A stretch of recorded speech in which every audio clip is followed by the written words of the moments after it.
Hey friends, tonight we drift quietly into the olive groves of ancient Greece, past the marble columns and bronze shields, into the quiet courtyards where young bodies learned what it meant to become Spartan. You've likely heard the whispers porias of warrior women who chose their own lovers, of marriages that began with mock kidnappings. But the truth is more complex, more intimate, and sometimes more beautiful than the legends suggest. So dim your lights, breathe deep. Let me know what time it is for you and where you're listening from. And let's take a gentle walk through the most private lessons of ancient Sparta. No judgment, no rush, just history porias at its most quietly human. Picture yourself walking through the dusty streets of ancient Sparta on a warm afternoon in the 5th century BCE. The sun casts long shadows across the simple limestone buildings, and the air carries the scent of olive oil and burning wood from the household hearths. Unlike the grand marble monuments of Athens or the bustling commercial districts of Corinth, Sparta feels different,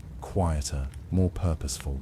There's an underlying current of discipline here, but it's not the harsh militarism that popular culture might lead you to imagine. Instead, it's a deep, almost meditative focus on human development that permeates every aspect of daily life.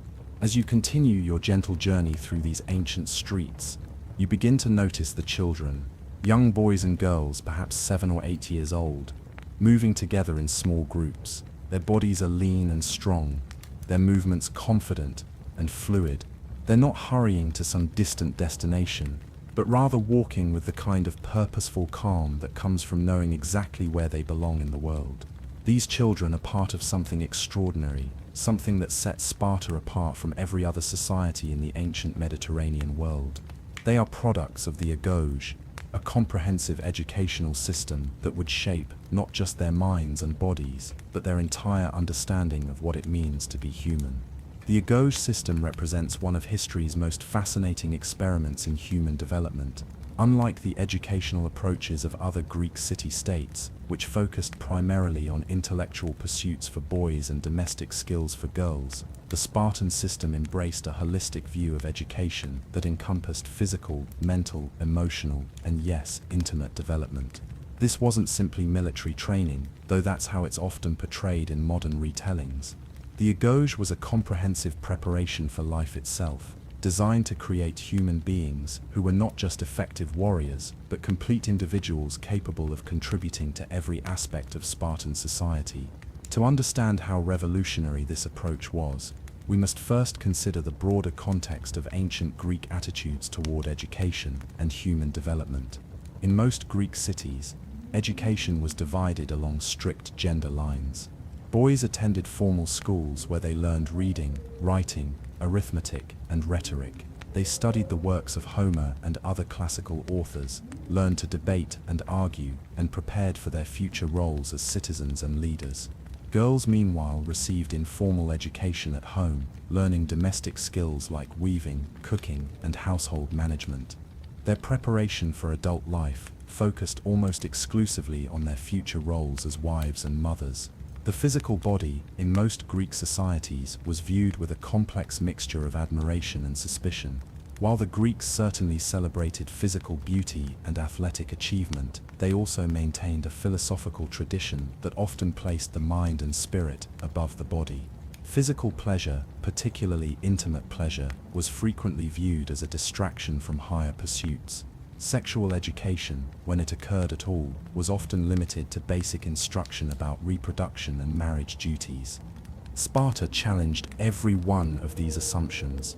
From the moment children entered the Agoge system at age 7, they were immersed in an environment that viewed the body not as a source of temptation or distraction, but as a sacred vessel that required careful cultivation and understanding. Physical fitness wasn't just about military preparation, though that was certainly important. It was about developing a complete human being who understood their own body, respected its capabilities, and knew how to use it for both practical and pleasurable purposes. The daily routine of young Spartans reflected this holistic approach to education. They would rise before dawn, when the air was cool and fresh, and begin their day with physical exercises. These weren't the brutal, punishing workouts that modern imagination might conjure.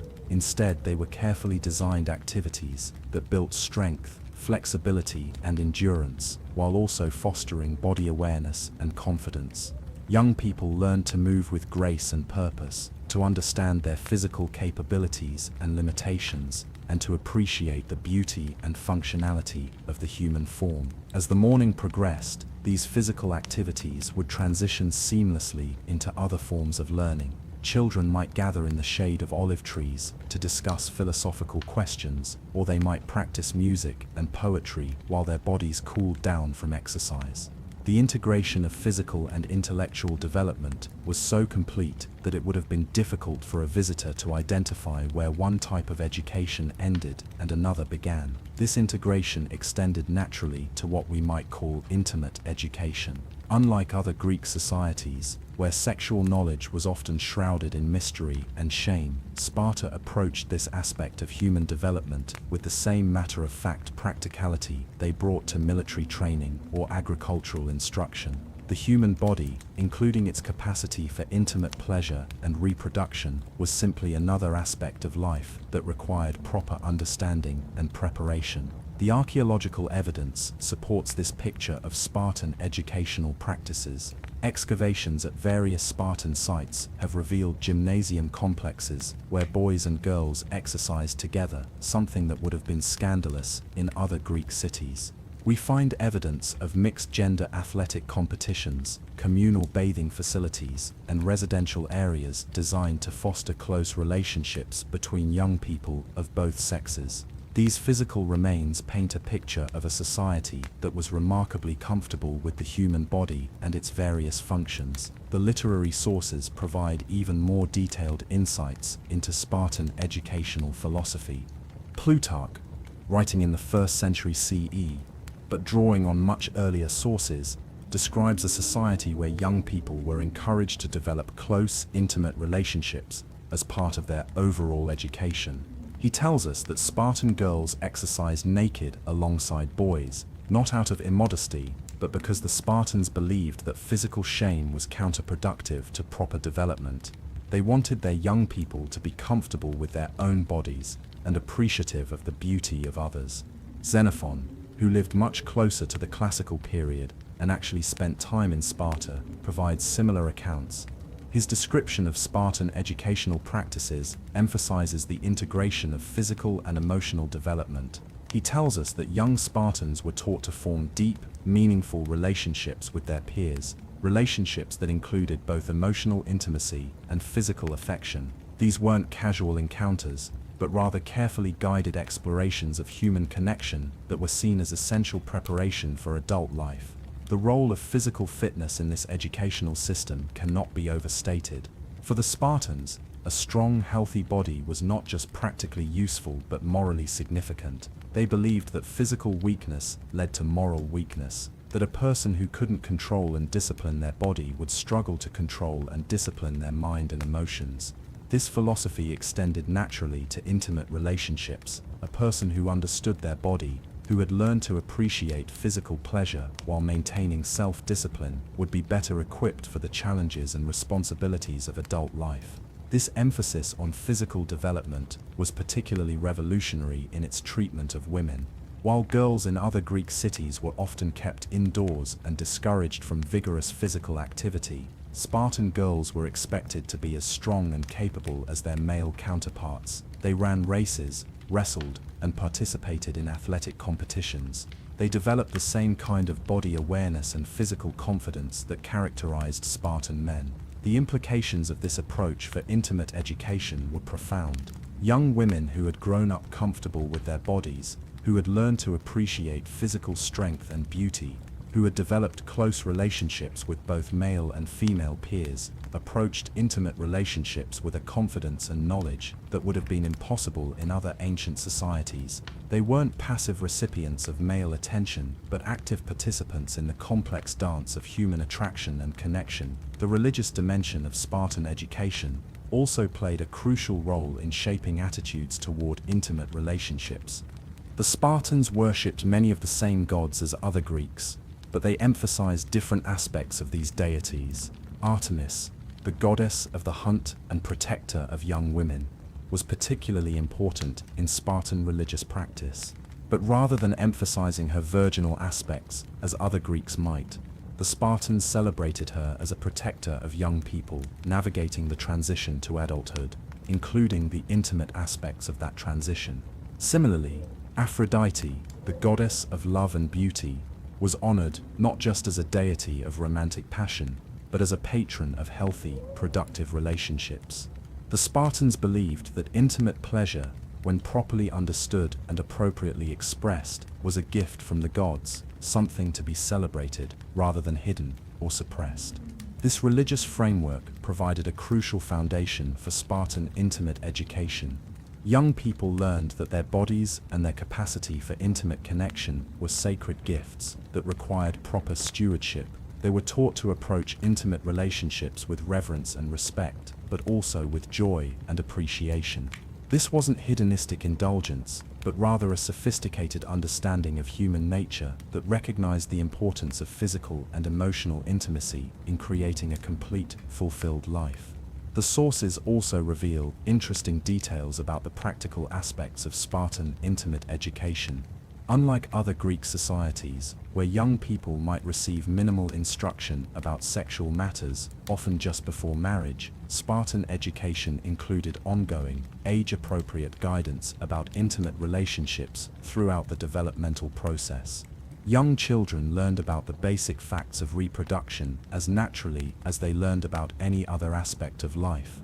As they grew older, they received more detailed instruction about the emotional and physical aspects of intimate relationships. This education wasn't provided in formal classroom settings, but rather through the same kind of mentorship relationships that characterized other aspects of Spartan education. Older students guided younger ones, adults shared their knowledge and experience with adolescents, and the entire community participated in the ongoing process of preparing young people for adult life. This created a culture where intimate knowledge was passed down through generations, refined and adapted based on experience and wisdom. The Spartan approach to intimate education also reflected their broader philosophical commitment to excellence in all aspects of life. Just as they expected their young people to become skilled warriors, accomplished athletes, and contributing citizens, they also expected them to become capable, considerate, intimate partners. This wasn't seen as a separate category of human experience, but rather as one aspect of the overall project of human development. The integration of intimate education into the broader ecology system meant that young Spartans approached these matters with the same disciplined, thoughtful attitude they brought to everything else. They learned to balance personal desires with social responsibilities, to appreciate pleasure while maintaining self-control, and to form deep, meaningful relationships that would strengthen rather than weaken their commitment to the broader Spartan community. As we conclude this gentle exploration of Spartan educational philosophy, it's worth reflecting on how radical this approach was for its time, and how it continues to challenge our assumptions about human development and education. The Spartans created a system that recognized the fundamental interconnectedness of physical, emotional, and intellectual development. They understood that a complete education must address all aspects of human nature, including those aspects that other societies preferred to ignore or suppress. The archaeological and literary evidence paints a picture of a society that was remarkably sophisticated in its understanding of human psychology and development. The Spartans recognized that young people who grew up comfortable with their bodies, confident in their relationships, and knowledgeable about intimate matters would be better equipped to handle the challenges and responsibilities of adult life. They created educational institutions and cultural practices that supported this holistic approach to human development. This first chapter of our journey through Spartan intimate education has established the foundation for understanding how this remarkable society approached one of the most fundamental aspects of human experience. We've seen how the ecology system integrated physical, intellectual, and intimate development into a comprehensive program of human formation. We've explored the religious and philosophical frameworks that supported this approach, and we've examined the archaeological and literary evidence that helps us understand these ancient practices. In the chapters that follow, we'll delve deeper into specific aspects of Spartan intimate education, exploring how these general principles were applied to different stages of life and different aspects of human development. We'll discover how the Spartans prepared their young people for marriage, how they approached the challenges of maintaining intimate relationships throughout life, and how their unique approach to human sexuality contributed to their remarkable success as a society. As you prepare to drift off to sleep tonight, let your mind wander back to those ancient streets of Sparta, where young people walked with confidence and purpose, secure in their knowledge of themselves and their place in the world. In their approach to education, the Spartans created something beautiful and lasting, a vision of human development that continues to inspire and challenge us today. Chapter 2. The earliest lessons: childhood and bodily awareness. Gentle, contemplative tone throughout Porte, approximately 3,000 words. In the soft light of early morning, as the first rays of sun begin to warm the stone courtyards of ancient Sparta, we find ourselves witnessing something that would have seemed extraordinary to visitors from other Greek cities. A group of children, perhaps 5 or 6 years old, are playing together in a garden behind one of the modest homes that line the quiet streets. Their laughter carries on the gentle breeze, mixing with the distant sound of water flowing from a nearby fountain. These children are naked, their small bodies golden in the morning light, and they are completely, utterly comfortable with this state of being. To understand the profound difference this represents, we must first consider how children were raised in other parts of the ancient Greek world. In Athens, for example, children were typically clothed from a very early age, with nakedness being associated with either extreme poverty or inappropriate behavior. Young Athenian children were taught to be modest about their bodies, to cover themselves appropriately, and to view nakedness as something that should be hidden from public view. This wasn't necessarily due to shame about the human form, but rather reflected cultural values that emphasize privacy and discretion in matters related to the body. The contrast with Spartan practices could not have been more striking. From their earliest days, Spartan children were encouraged to view their bodies as natural, beautiful, and nothing to be ashamed of. This wasn't a casual or accidental aspect of their upbringing, but rather a deliberate philosophical choice that reflected the Spartan belief that physical shame was counterproductive to proper human development. They understood that children who grew up comfortable with their own bodies and with the bodies of others would be more likely to develop into healthy, confident adults. The concept of beautiful bodies held a special place in Spartan culture, but it was understood in a way that differed significantly from our modern notions of physical beauty. For the Spartans, beauty wasn't primarily about aesthetic appeal, though they certainly appreciated physical attractiveness. Instead, beauty was fundamentally about function, health, and the proper development of human potential. A beautiful body was one that was strong, flexible, and capable.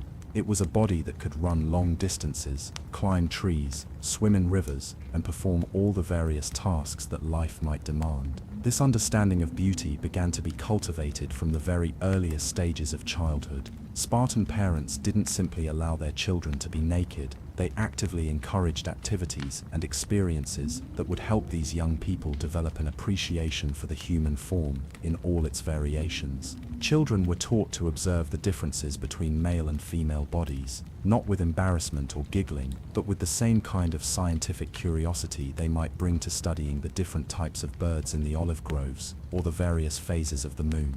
The daily routine of very young Spartan children reflected this philosophy in practical ways. Unlike children in other Greek cities, who might spend much of their time indoors engaged in quiet activities, young Spartans were encouraged to spend their days outside, moving their bodies and exploring their physical capabilities. They would wake early, when the air was cool and fresh, and begin their day with simple exercises that were designed more as play than as formal training. These might include running races through the gardens, climbing on specially constructed wooden structures, or engaging in various forms of wrestling and tumbling. These activities served multiple purposes in the Spartan educational system. On the most obvious level, they helped children develop physical strength, coordination, and endurance.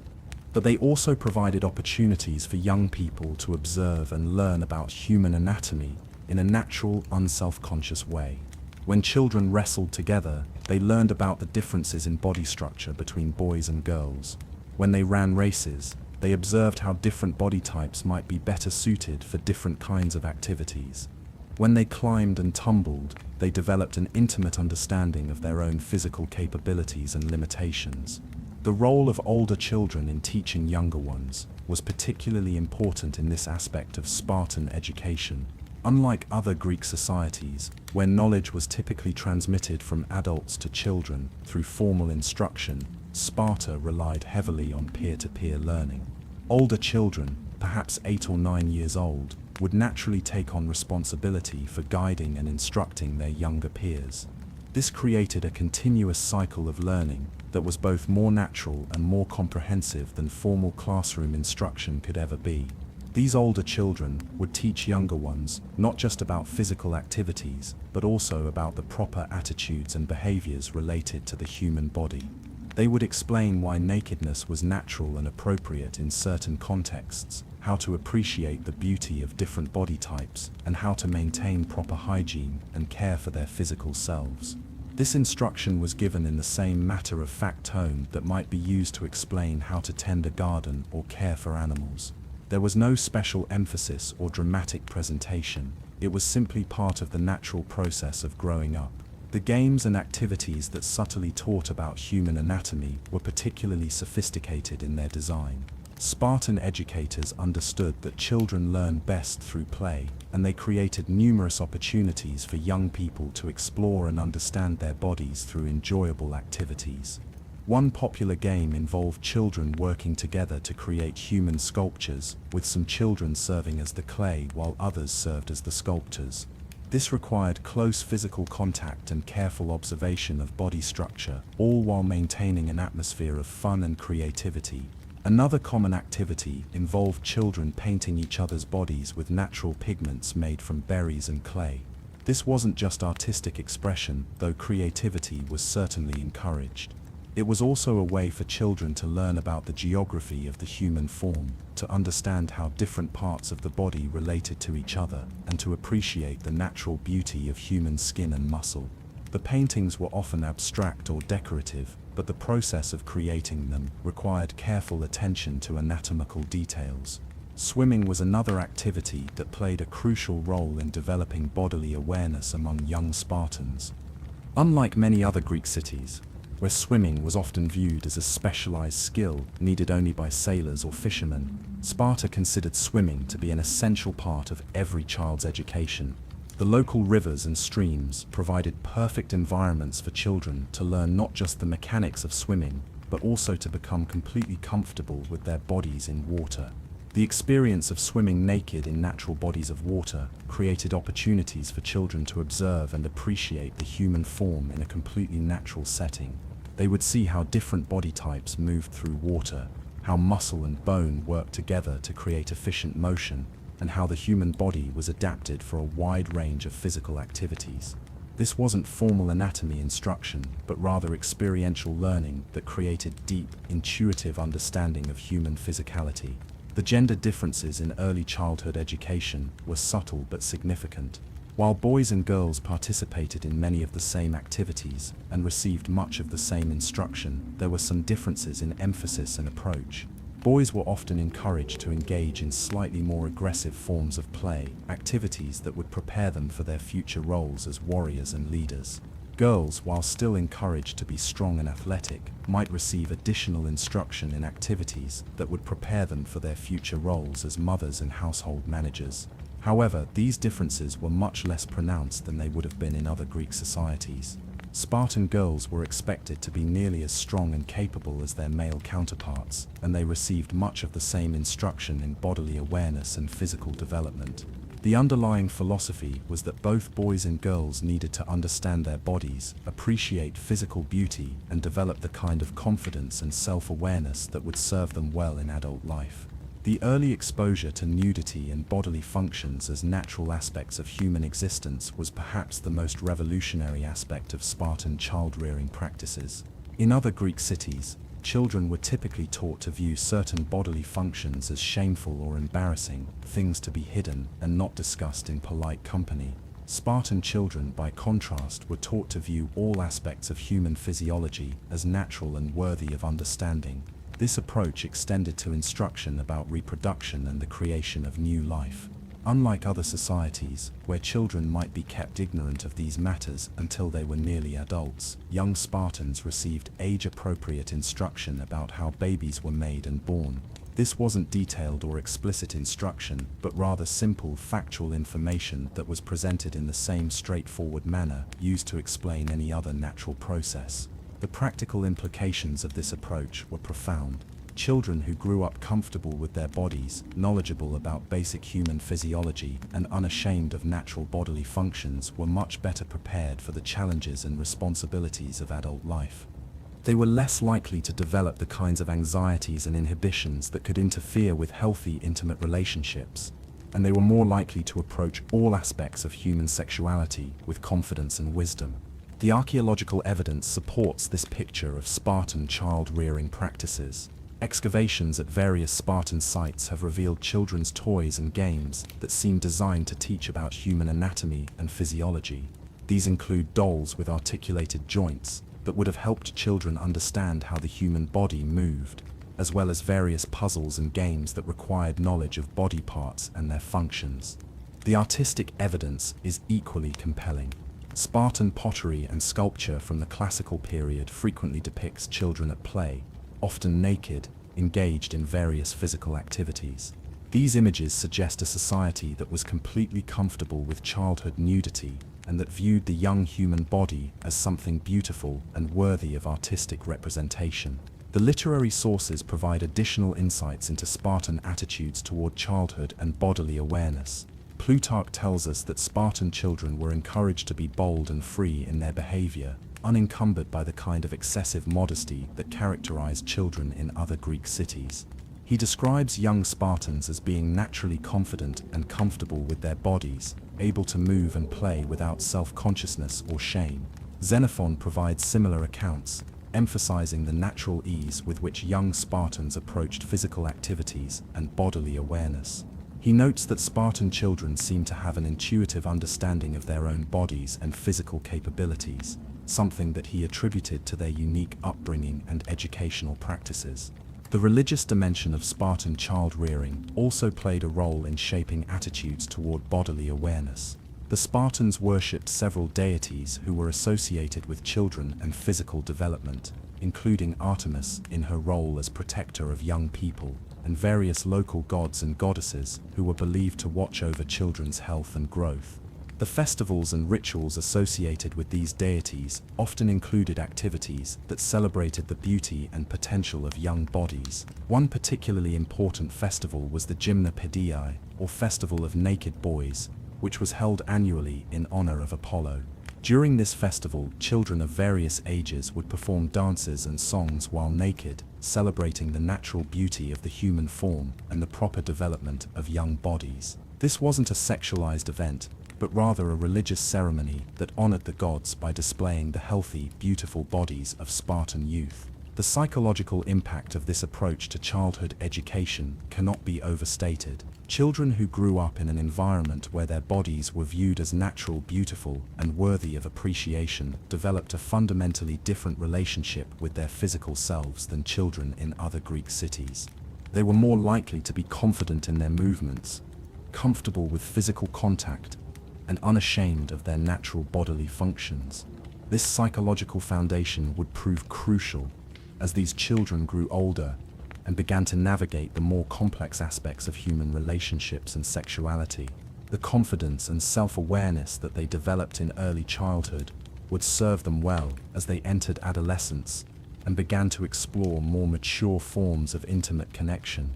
The social implications of this approach were equally significant. A society where children grew up comfortable with their bodies and unashamed of natural human functions was likely to be more open, honest, and psychologically healthy than societies where such matters were hidden or treated with shame.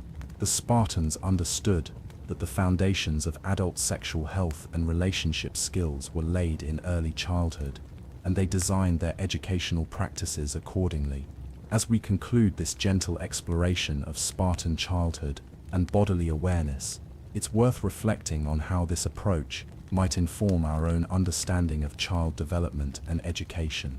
The Spartans recognized that children are naturally curious about their bodies and the bodies of others, and they created educational environments that honored and channeled this curiosity in positive directions. Rather than viewing childhood interest in bodily matters as something to be suppressed or redirected, the Spartans saw it as a natural and necessary part of human development. They understood that children who grew up comfortable with their bodies, knowledgeable about basic human physiology, and unashamed of natural bodily functions, would be better equipped to handle the challenges and responsibilities of adult life. The archaeological, literary, and artistic evidence all point to a society that had developed sophisticated and effective approaches to childhood education in these matters. The Spartans created a culture where young people could explore, learn, and grow in an environment that was both supportive and informative, laying the groundwork for the healthy, confident adults they would eventually become. In our next chapter, we'll explore how these early foundations of bodily awareness and comfort developed as Spartan children grew older, examining the specific practices and institutions that guided young people through the crucial transitions of adolescence and early adulthood. We'll discover how the confidence and knowledge developed in early childhood was built upon and refined as these young Spartans prepared for their adult roles in society. Chapter 3. The Gymnasium Culture, Bodies in Motion. Gentle, contemplative tone throughout Famina, for approximately 3,000 words. As the morning mist begins to lift from the valleys surrounding ancient Sparta, we find ourselves drawn to the sound of gentle footsteps on sandy ground. The rhythmic padding of bare feet creates a soothing percussion that mingles with the soft whisper of linen chittens and the occasional splash of water from nearby fountains. We are approaching one of the most revolutionary institutions in the ancient world, a place where the Spartan understanding of human development found its most complete expression. The Gymnasium of Ancient Sparta was not merely a place of physical exercise, but a sacred space where young bodies learned to move with grace, strength, and profound self-awareness. The gymnasium complex that emerges from the morning shadows is both familiar and startling to anyone acquainted with similar institutions in other Greek cities. Like its counterparts in Athens or Corinth, the Spartan gymnasium features long colonnades, open courtyards, and various specialized areas for different types of physical activity. But there is something fundamentally different about this space, something that would have shocked and perhaps scandalized visitors from other parts of the Greek world. Here, young men and women exercise together, their bodies moving in harmonious coordination as they pursue the same goals of physical excellence and bodily awareness. The central role of the gymnasium in Spartan education cannot be overstated. While other Greek cities viewed gymnasium training as important primarily for young men preparing for military service or athletic competition, Sparta understood the gymnasium as the heart of all education. This was where young people learned not just how to move their bodies effectively, but how to understand and appreciate the human form in all its complexity. The gymnasium was where the theoretical foundations of Spartan educational philosophy were transformed into practical, lived experience. The daily routine of the Spartan gymnasium began before dawn, when the air was cool and the light was soft and gentle. Young people would arrive in small groups, their conversations quiet and purposeful as they prepared for the day's activities. Unlike the rushed competitive atmosphere that might characterize gymnasia in other cities, the Spartan approach emphasized patience, mindfulness, and gradual development. The exercises themselves were designed not just to build physical strength, but to cultivate deep awareness of how the body moved, how different muscle groups worked together, and how physical development could serve broader goals of human flourishing. The mixed-gender nature of Spartan athletic activities represented perhaps the most radical departure from conventional Greek practice. In cities like Athens, the very idea of men and women exercising together would have been considered scandalous, a violation of proper social order that threatened the stability of family and society. The Athenians believed that such proximity between the sexes would inevitably lead to inappropriate behavior and moral corruption. But the Spartans, with their characteristic pragmatism and their deeper understanding of human nature, reached exactly the opposite conclusion. The Spartan educators understood that young people who grew up exercising together, who became familiar with each other's bodies in the context of athletic training, would develop healthier and more realistic attitudes toward intimacy and relationships. Rather than viewing the opposite sex as mysterious and potentially dangerous, young Spartans learned to appreciate the human form as something beautiful, functional, and worthy of respect.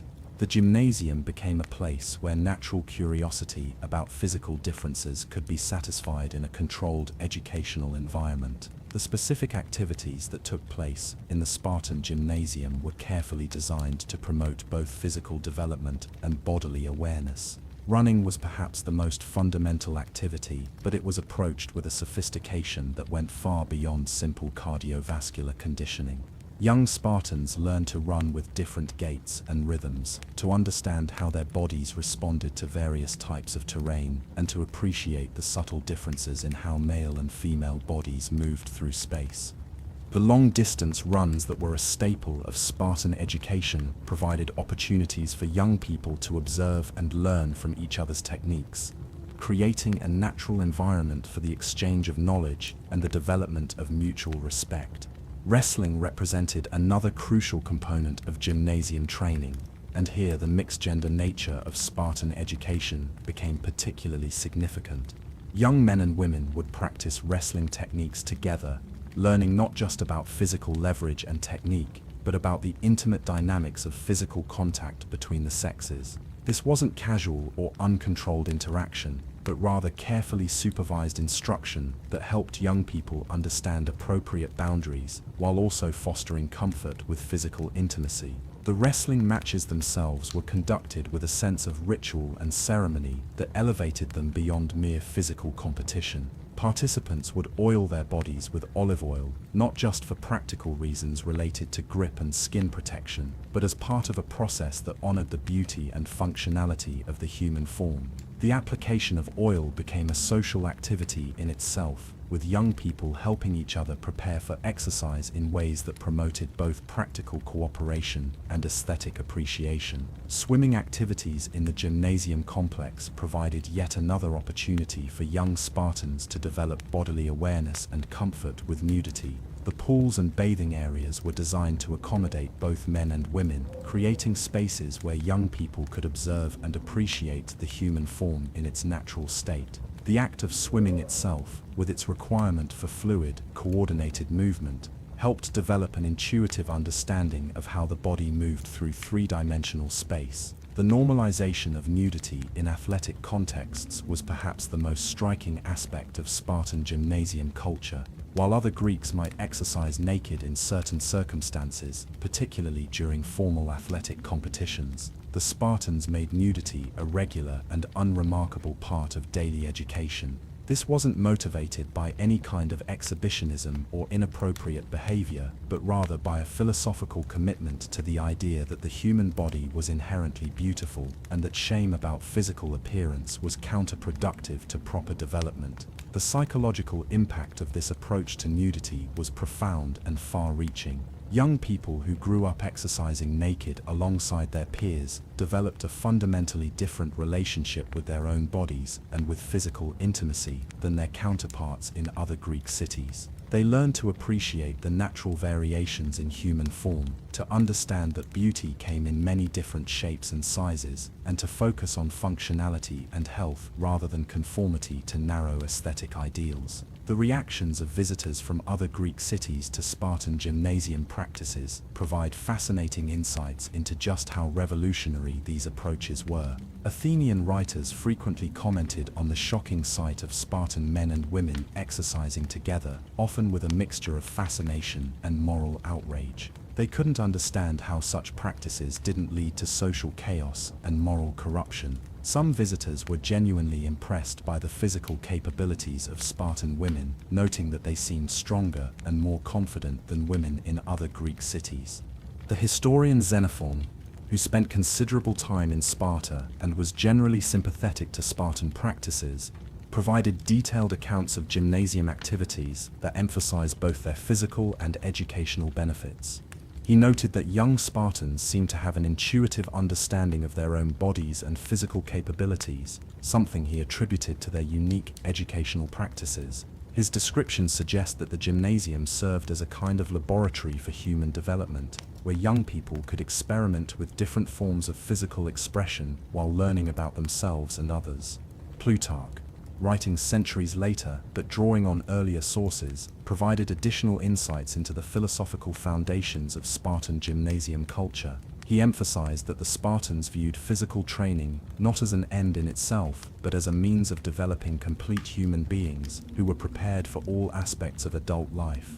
The gymnasium was where young people learned to integrate physical, emotional, and intellectual development in ways that would serve them throughout their lives. The connection between physical and sexual health was particularly well understood by Spartan educators. They recognized that young people who were comfortable with their bodies, who had developed strength and endurance through regular exercise, and who had learned to appreciate the beauty and functionality of the human form, would be better prepared for the physical and emotional demands of intimate relationships. The gymnasium training served as a kind of preparation for adult sexuality, not through explicit instruction, but through the development of body awareness, confidence, and healthy attitudes toward physical intimacy. The breathing exercises that were incorporated into gymnasium training provide another example of how the Spartans integrated physical and emotional development. Young people learned various techniques for controlling their breathing during physical exertion, but these same techniques proved valuable for managing emotions and maintaining composure in intimate situations. The slow, controlled breathing that was essential for endurance running also helped young people remain calm and focused during moments of physical and emotional intensity. The massage and body care practices that were part of gymnasium culture also contributed to the development of healthy attitudes toward physical intimacy.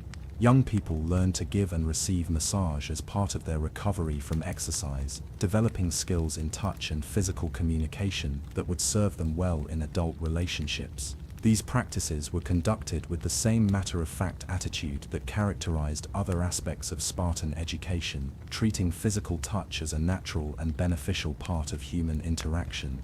The architectural design of Spartan gymnasia reflected the educational philosophy that guided their use.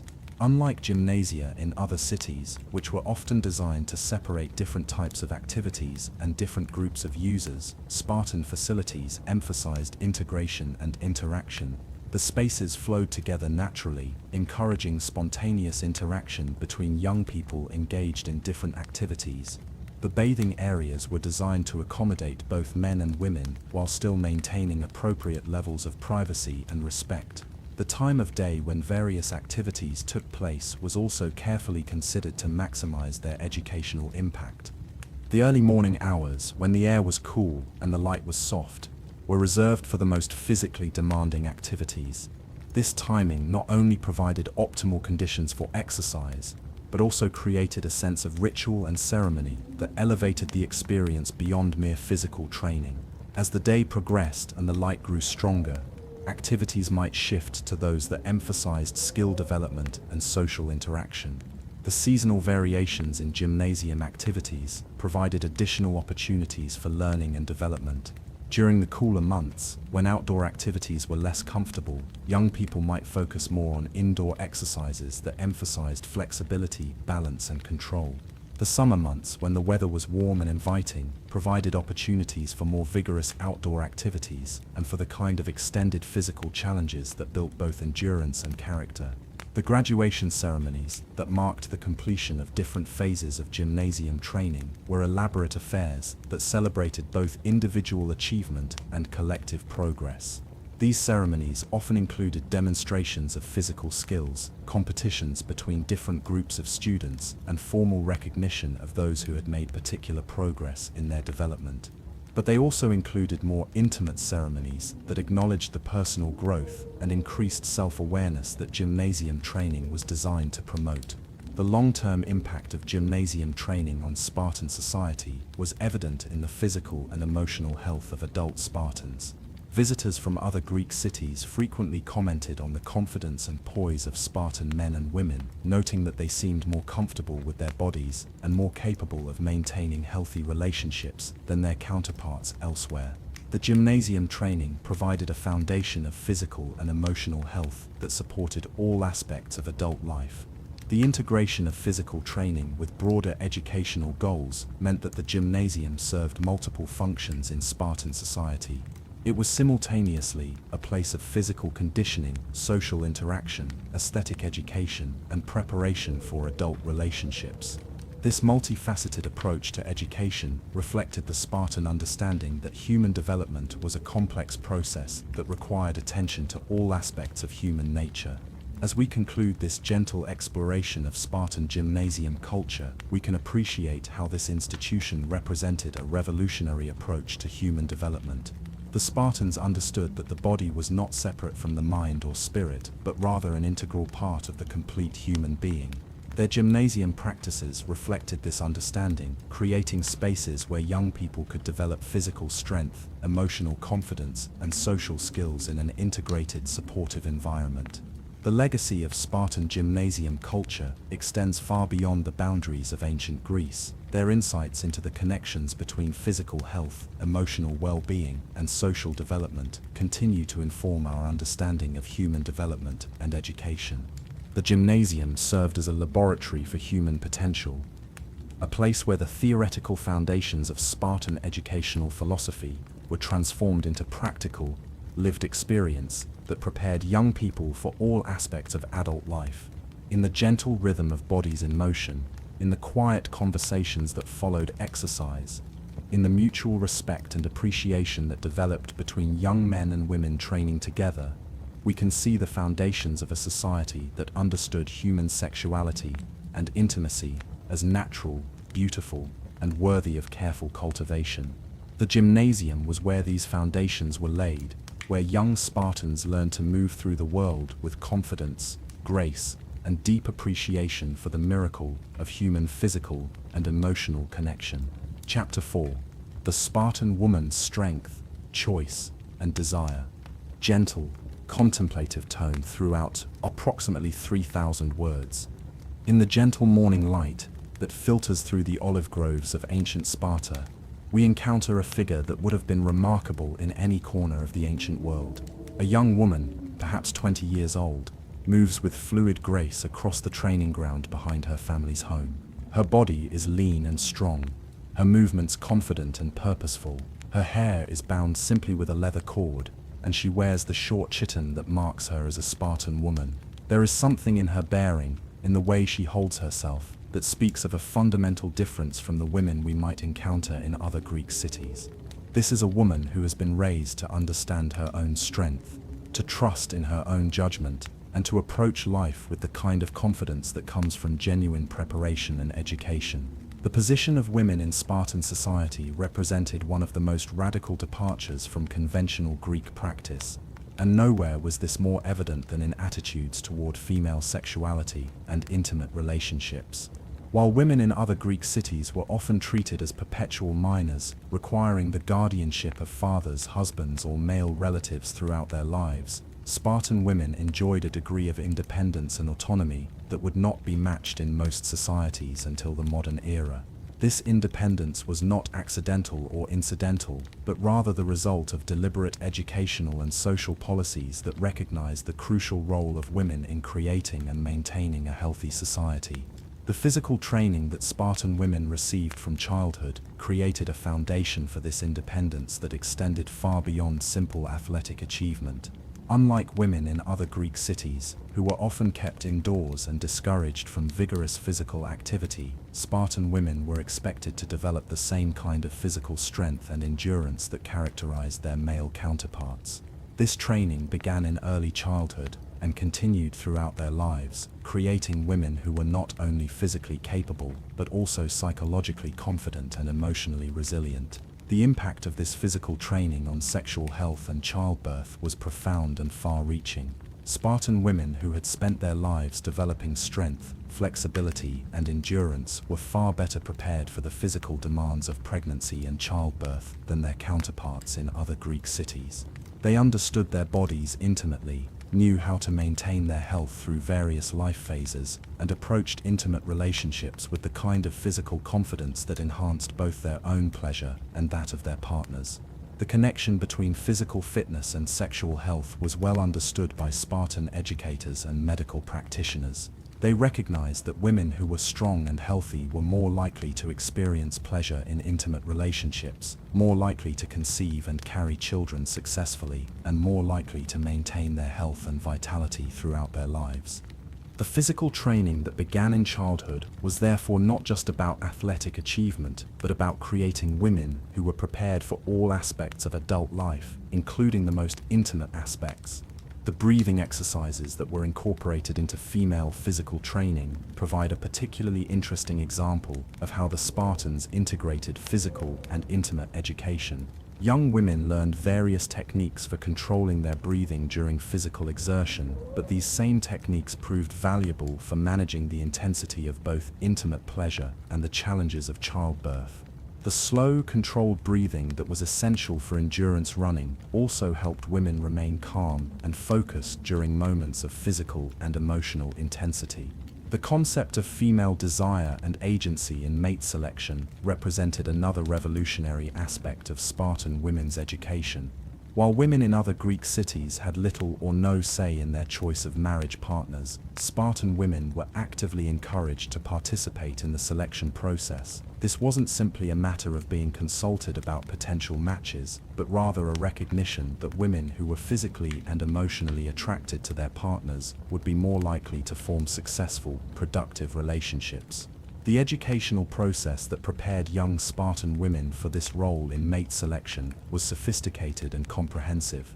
They learned to evaluate potential partners not just on the basis of physical attraction, though that was certainly considered important, but also on the basis of character, intelligence, and compatibility. They were taught to trust their own judgment about what would make them happy and fulfilled in a relationship, and they were given the social and economic independence necessary to act on these judgments. The festivals and social gatherings that provided opportunities for young people to meet and interact were carefully designed to allow for genuine evaluation of potential partners. These weren't formal matchmaking events, but rather natural social occasions where young men and women could observe each other in various contexts and begin to form the kinds of relationships that might develop into marriage. The mixed-gender athletic competitions that were a regular feature of Spartan social life provided particularly good opportunities for young people to observe each other's character and capabilities.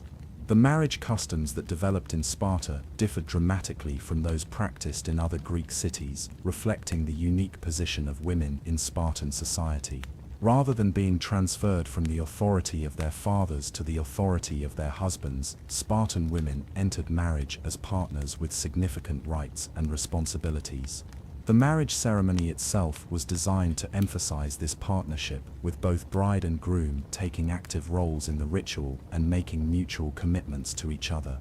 The famous Spartan custom of the bride cutting her hair short and dressing in men's clothing on her wedding night has often been misunderstood or sensationalized, but it actually reflected sophisticated understanding of the psychological aspects of intimate relationships.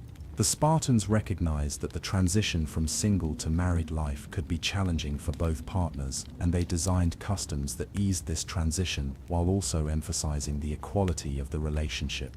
The gradual introduction of intimate physical contact that characterized Spartan marriage practices was another example of their sophisticated approach to human sexuality.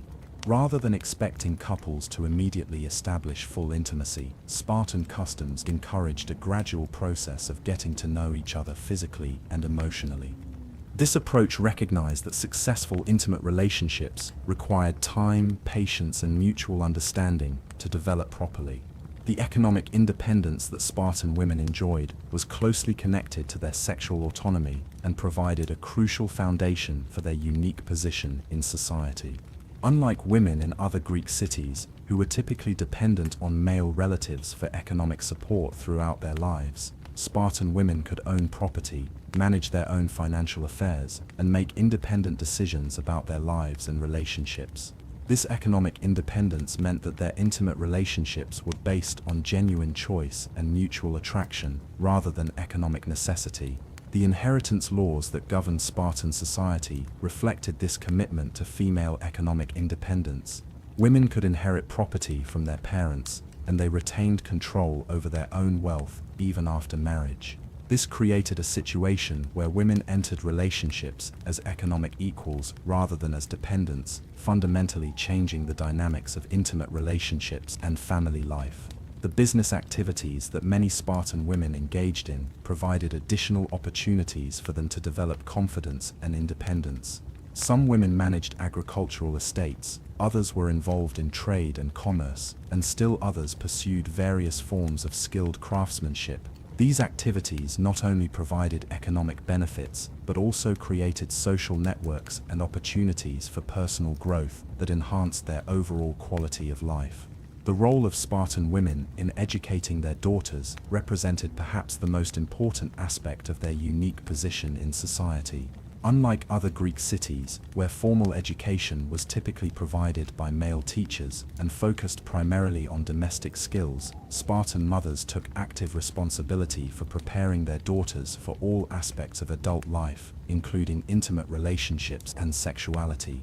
This educational process began in early childhood and continued throughout adolescence, adapting to the changing needs and capabilities of each individual girl. Mothers shared their own experiences and wisdom, but they also encouraged their daughters to think independently and make their own decisions about their lives and relationships. This created a continuous cycle of female empowerment that was passed down from generation to generation. The conversations that took place between mothers and daughters about intimate relationships were frank and comprehensive, covering not just the physical aspects of sexuality, but also the emotional and psychological dimensions of intimate partnerships. These discussions took place in the context of daily life, woven into the fabric of household activities and social interactions. There was no special embarrassment or dramatic emphasis. Intimate education was simply part of the natural process of preparing young women for adult life. The practical advice that mothers provided to their daughters covered a wide range of topics related to intimate relationships. They discussed the importance of physical fitness and health in maintaining sexual vitality throughout life. They shared techniques for managing the physical and emotional aspects of intimate relationships. They provided guidance about communication with partners, about maintaining independence within marriage, and about balancing personal desires with family and social responsibilities. The artistic and literary evidence provides additional insights into the unique position of Spartan women and their approach to intimate relationships. Spartan poetry and sculpture frequently depicted women as strong, capable, and sexually confident, in marked contrast to the more passive representations common in other Greek cities. These artistic works suggest a society that valued female strength and independence, and that saw women's intimate desires and capabilities as natural and worthy of celebration. The religious practices that were particularly associated with Spartan women also reflected their unique position in society. The worship of Artemis, the goddess of the hunt and protector of young women, was particularly important in Spartan religious life. But rather than emphasizing Artemis's virginal aspects as other Greeks might, the Spartans celebrated her as a protector of women during all phases of life, including marriage and motherhood. The festivals dedicated to Aphrodite, the goddess of love and beauty, provided opportunities for Spartan women to celebrate their own sexuality and intimate desires. These festivals were not occasions for licentiousness or inappropriate behavior, but rather religious ceremonies that honored the natural human capacity for love and physical pleasure. Spartan women participated in these festivals with the same confidence and dignity that they brought to all aspects of their lives. The medical knowledge that Spartan women possessed about their own bodies and about intimate relationships was remarkably sophisticated for the ancient world. They understood the connections between physical health, emotional well-being, and sexual satisfaction. They knew how to maintain their health throughout the various phases of life, from adolescence through pregnancy and childbirth to old age. This knowledge was passed down through generations of women, creating a continuous tradition of female health and sexual wisdom. The herbal remedies and other natural treatments that Spartan women used to maintain their health and enhance their intimate relationships demonstrate their practical approach to sexuality and health. These remedies were not magical potions or superstitious practices, but rather evidence-based treatments that had been refined through generations of experience and observation. The knowledge of these treatments was carefully preserved and transmitted from mothers to daughters, creating a tradition of female medical expertise that complemented the more formal medical training provided to men. The psychological impact of this comprehensive approach to female education and empowerment was profound and lasting. Spartan women, who had grown up understanding their own strength, trusting their own judgment, and approaching intimate relationships with confidence and knowledge, were fundamentally different from women in other Greek cities. They were more likely to form successful, satisfying relationships, more likely to raise healthy, confident children, and more likely to contribute meaningfully to the broader society. The social implications of this approach to female education extended far beyond individual relationships and families. A society where women were strong, independent, and sexually confident was likely to be more stable, prosperous, and resilient than societies where women were oppressed or marginalized. The Spartans understood that the health and happiness of women was crucial to the health and happiness of the entire community. The visitors from other Greek cities who observed Spartan women often commented on their remarkable confidence and capability. Some of these observers were impressed by what they saw, noting that Spartan women seemed healthier, happier, and more capable than their counterparts elsewhere. Others were shocked or scandalized by the independence and assertiveness that Spartan women displayed, viewing it as a threat to proper social order. The legacy of Spartan women's education and empowerment extends far beyond the boundaries of ancient Greece. Their example demonstrates that societies can successfully educate women to be strong, independent, and sexually confident without sacrificing stability or morality. The Spartan approach to female education offers insights that remain relevant today, reminding us that the full development of human potential requires attention to all aspects of human nature, including the most intimate aspects. As we conclude this gentle exploration of Spartan women's unique position in ancient society, we can appreciate how their approach to female education created a foundation for healthy, fulfilling, intimate relationships. The combination of physical training, economic independence, educational opportunity, and social respect created women who were prepared for all aspects of adult life, including the most private and personal aspects of human relationships.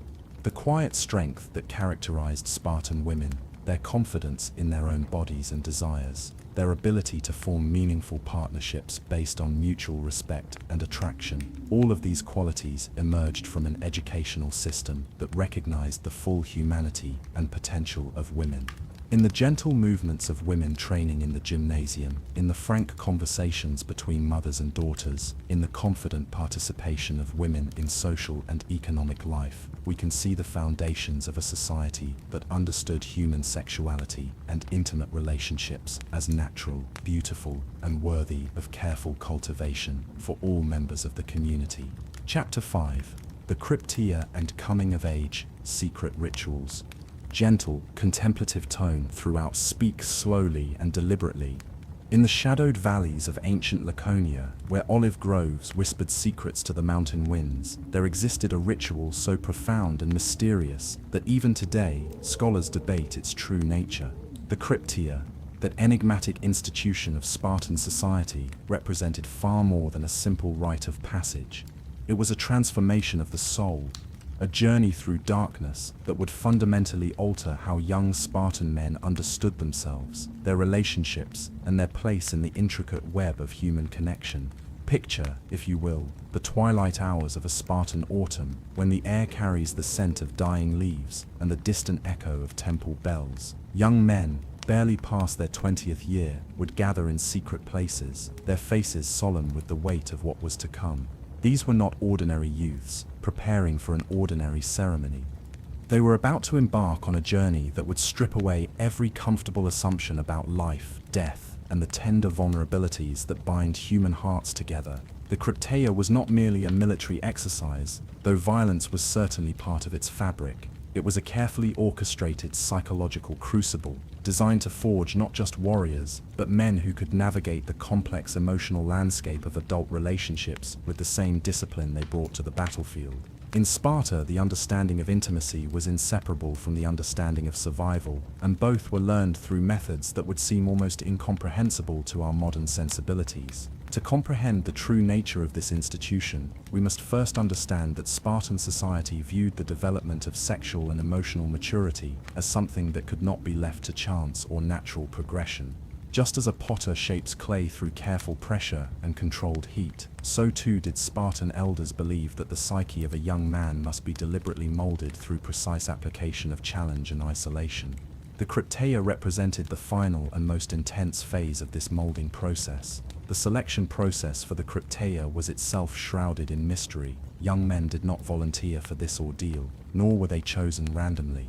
Instead, they were selected by older warriors who had themselves survived the trial, men who could recognize in a youth's eyes that particular combination of strength and sensitivity that would allow him to emerge from the darkness transformed rather than broken. These selectors understood that the Crypteia was not about weeding out the weak, but about teaching the strong how to carry their strength with wisdom and restraint. Those chosen would disappear from regular society for a period that could last anywhere from several months to over a year. They would be given minimal supplies, often little more than a cloak and a knife, and sent into the wild regions of Laconia with instructions that were as cryptic as the institution itself. They were to survive, to observe, to learn, and to return only when they had discovered something essential about themselves that could not be taught through words or formal instruction. But survival in the wilderness was only the surface layer of the Crypteia's purpose. The deeper intention was to create a state of profound psychological isolation that would force these young men to confront their own capacity for both tenderness and ruthlessness. In the silence of mountain caves and the endless watches of cold nights, they would learn to distinguish between the violence that destroys and the violence that protects, between the solitude that hardens the heart and the solitude that opens it to deeper understanding. The relationship between this harsh training and sexual education was not coincidental, but fundamental to Spartan thinking. The elders understood that true intimacy requires a man to be capable of both fierce protection and gentle vulnerability. A warrior who could not access his own tenderness would be as dangerous to his loved ones as to his enemies. Conversely, a man who could not summon controlled aggression when needed would be unable to protect those he cherished most. The Crypteia was designed to teach this delicate balance through direct experience rather than abstract instruction. During their time in the wilderness, these young men would encounter situations that tested every aspect of their character. They might come across a village of helots, the enslaved population that formed the foundation of Spartan society. What they did in these encounters, how they balanced their training with their conscience, would become part of the secret knowledge they carried back to their community. Some historians suggest that violence against helots was not just permitted, but required during the Crypteia, though the evidence for this remains contested and troubling. What seems more certain is that the Crypteia participants were expected to observe and report on potential threats to Spartan security, but more importantly, they were expected to return with a deeper understanding of power and its proper use. They learned that true strength lay not in the ability to dominate, but in the wisdom to know when domination was necessary and when it was merely cruelty. This distinction would prove crucial in their later relationships, where the same principles would govern their interactions with wives, children, and fellow citizens. The psychological preparation for adult relationships that occurred during the Crypteia was unlike anything found in other ancient cultures. While most societies relied on formal ceremonies or ritualized instruction to mark the transition to adulthood, Sparta created an experience that was intensely personal and transformative. Each young man would face his own demons in the wilderness, confronting his capacity for both creation and destruction in ways that would shape his understanding of intimacy for the rest of his life. In the long silent hours of their exile, these young men would learn to listen not just to the sounds of the forest, but to the subtle rhythms of their own emotional responses. They would discover that courage was not the absence of fear, but the ability to act wisely in fear's presence. They would learn that protection of the innocent sometimes required actions that haunted the protector, and that this haunting was itself a form of strength rather than weakness. The secret teachings passed down through generations of Cryptia participants formed a kind of hidden curriculum within Spartan society. These were not lessons that could be written down or formally transmitted, but rather insights that could only be gained through direct experience and then shared through careful mentorship. Young men returning from their ordeal would carry within them a hard-won understanding of the relationship between suffering and wisdom, between isolation and connection, between the warrior's necessary violence and the lover's necessary tenderness. One of the most profound aspects of this education was the way it prepared young men for the unique nature of Spartan marriage. In a society where women were expected to be strong, independent, and physically capable, men needed to be prepared for relationships based on mutual respect rather than simple dominance. The Cryptia taught them that true partnership required individuals who had each faced their own darkness and emerged capable of both supporting and being supported by another. The rituals surrounding the return from the Cryptia were as carefully constructed as the departure. A young man would not simply reappear in society and resume his normal life. Instead, his return was marked by ceremonies that acknowledged his transformation while gradually reintegrating him into the community. These rituals served multiple purposes, helping both the individual and society process the changes that had occurred during his absence. The psychological impact of the Cryptia extended far beyond the immediate experience. Men who had survived this ordeal carried within them a particular kind of quiet confidence that others could sense but rarely understand. They had faced their own capacity for both creation and destruction in isolation, and this confrontation had taught them to approach all relationships with a mixture of strength and humility that was characteristic of Spartan society at its best. Perhaps most importantly, the Cryptia created men who understood that true intimacy required the ability to be present with another person's pain without trying to fix or flee from it. In the wilderness, they had learned to sit with their own suffering without being overwhelmed by it, and this capacity would prove essential in their roles as husbands and fathers. They learned that love was not about protecting their loved ones from all hardship, but about being present and supportive as their loved ones faced their own necessary challenges. The relationship between hardship and understanding that was central to the Cryptia reflected a broader Spartan philosophy about the nature of human development. They believed that character was not something that could be taught through comfortable instruction, but rather something that had to be forged through carefully controlled adversity. The Cryptia represented the culmination of this philosophy, creating men who had internalized the discipline necessary for both effective leadership and intimate relationship. As we contemplate this ancient institution from our modern perspective, we might find ourselves uncomfortable with its methods while still recognizing the wisdom in its goals. The Cryptia sought to create individuals who could integrate their capacity for both strength and vulnerability, who could be both protective and nurturing, who could lead with both authority and compassion. These remain essential qualities for healthy relationships in any era. The secret rituals of the Cryptia remind us that the journey to emotional maturity has always been challenging, regardless of the specific methods employed. The Spartans understood that becoming a fully realized adult required more than simply reaching a certain age or completing formal education. It required a fundamental transformation of character that could only occur through profound personal challenge and careful guidance from those who had traveled the same path.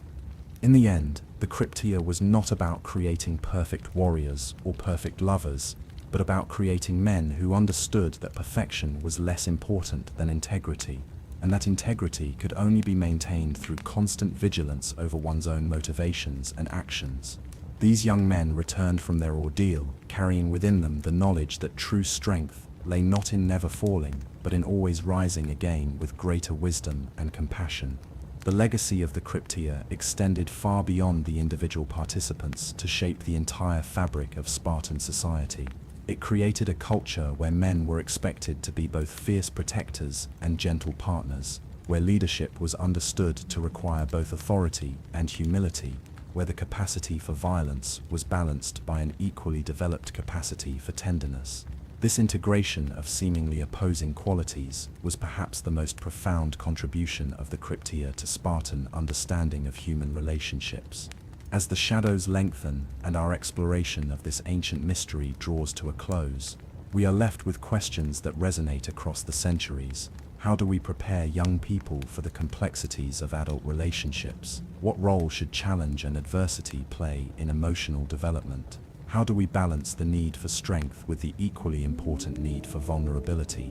The Cryptia offers no easy answers, but it provides a powerful reminder that the journey to emotional maturity has always required courage, wisdom, and the willingness to face our own darkness in service of something greater than ourselves. Pause for reflection, maintaining the gentle contemplative tone. The whispers of those ancient rituals still echo through the mountains of Laconia, carrying with them the hard-won wisdom of young men who learned that true strength and true love were not opposing forces, but rather two aspects of the same fundamental human capacity for growth, protection, and connection. In their secret knowledge, carefully guarded and slowly revealed, lay truths about the nature of human intimacy that continue to challenge and inspire us today. Chapter 6. The Art of Seduction, Spartan Style. Gentle, contemplative tone throughout speaks slowly and deliberately. In the golden light of a Spartan dawn, when the first rays of sun painted the marble columns of the gymnasiums in warm hues of amber and rose, young men and women would gather for activities that were as much about the delicate dance of attraction as they were about physical training. The art of seduction in ancient Sparta was unlike anything we might recognize from our modern understanding of romance, or indeed from the practices of their contemporary Greek neighbors. It was a carefully orchestrated interplay of strength, wit, and mutual respect that reflected the unique values of a society that prized excellence in all its forms. To understand Spartan courtship, we must first release our preconceptions about ancient Greek romantic customs. Where other city-states might have emphasized the pursuit of beauty or the display of wealth, Sparta created a system where attraction was built upon demonstration of character, intelligence, and physical capability. This was not merely a preference, but a necessity born from the fundamental structure of their society, where both men and women were expected to contribute equally to the strength and continuity of the state. The gymnasiums and training grounds of Sparta served as the primary venues for these initial encounters between young people. Here, amidst the rhythmic sounds of feet moving in synchronized exercises and the gentle percussion of wooden training weapons, the first threads of attraction would be woven. But this was not the furtive glancing and whispered conversations that might characterize courtship in more restrictive societies. Instead, it was an open, almost academic evaluation of potential partners based on their demonstrated abilities and character. Young Spartan women, bronzed by the sun and strengthened by years of athletic training, would move through their exercises with a grace that was both powerful and alluring. They were not hidden away in domestic quarters or veiled from public view, but were active participants in the social and physical life of the community. Their attraction to potential partners was not based on submission or ornamental beauty, but on their assessment of a young man's capacity for leadership, his intellectual agility, and his physical prowess. Similarly, young men would observe their female counterparts not as objects to be possessed, but as potential partners whose strength and intelligence would complement their own. The ideal Spartan romance was built upon the foundation of mutual respect between equals, where each partner brought their own excellence to the relationship. This created a dynamic where seduction was less about conquest and more about demonstration of worthiness to join forces with another exceptional individual. The role of wit in Spartan courtship cannot be overstated. In a society that valued quick thinking as much as quick reflexes, the ability to engage in clever verbal sparring was considered deeply attractive. Young people would exchange barbs, jokes, and intellectual challenges with the same intensity they brought to physical competition. A well-timed quip or a particularly insightful observation could capture attention more effectively than any physical gesture or material gift. These exchanges often took place during the communal meals and festivals that punctuated Spartan life. Picture a summer evening festival where torches cast dancing shadows on the faces of young people gathered in circles, their voices rising and falling in the rhythm of conversation. Here, a young woman might challenge a young man's understanding of military strategy, not to embarrass him, but to test the sharpness of his mind. His response, whether humble acknowledgement of her superior knowledge, or a clever counter-argument, would be carefully noted by all present. The importance of intelligence in Spartan attraction extended beyond mere cleverness to encompass wisdom, judgment, and the ability to learn from others. Young people were drawn to those who could adapt their thinking when presented with new information, who could acknowledge their mistakes without losing face, and who could offer insights that enhanced the understanding of the group. This intellectual compatibility was seen as essential for the kind of partnership that Spartan marriage was intended to represent. Physical strength and athletic ability were equally important components of Spartan attraction, but not in the way we might expect. Rather than simple displays of brute force, Spartan courtship emphasized the demonstration of skill, endurance, and the kind of graceful competence that came from years of dedicated training. A young man might attract attention not by lifting the heaviest weight, but by executing a complex series of movements with perfect form and apparent effortlessness.